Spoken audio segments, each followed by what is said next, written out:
से बोला सूरज भगवान की।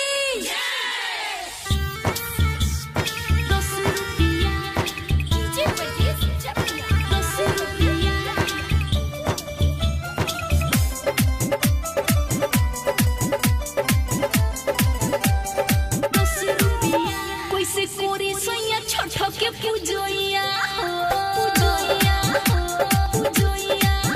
नहीं बड़े रुपिया हो जके कोरा तू बसहु पोइया हो करम छोटी के बरतिया हो।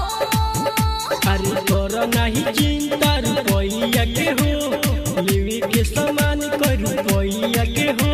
अरे लिख के तू लावा चिट्ठिया गौरली हो तू 10 रुपया नारियली हो तू 10 रुपया होई निवाली हो 10 रुपया हरे समझे 10 रुपया। डीजे ब्रजेश चकिया छाया रिकॉर्डिंग स्टूडियो केसरिया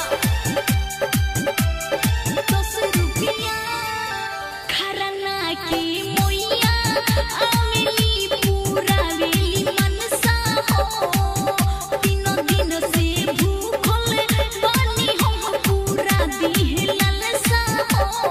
धूमधाम से करिया छठी माई के पूजाई तोहर पबाया करी बन गुतु माई लेवे के बबोला बतिया होई कोसिली हो 10 रुपया चाहे मुखिली हो 10 रुपया अगरबत्ती हो 10 रुपया हरे बुझनी 10 रुपया छाया रिकॉर्डिंग स्टूडियो केसरिया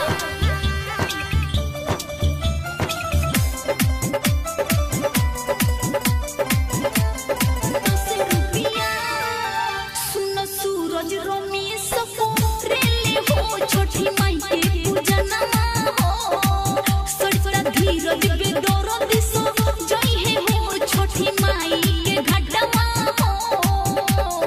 ले लो धनी पैसा तू डीजे बनावो आचार पया पना लवंडा नचावो लेबू का तू बोला बतिया होई किराली हो 10 रुपया चाहे सेवली हो 10 रुपया आदि मिठाली हो 10 रुपया।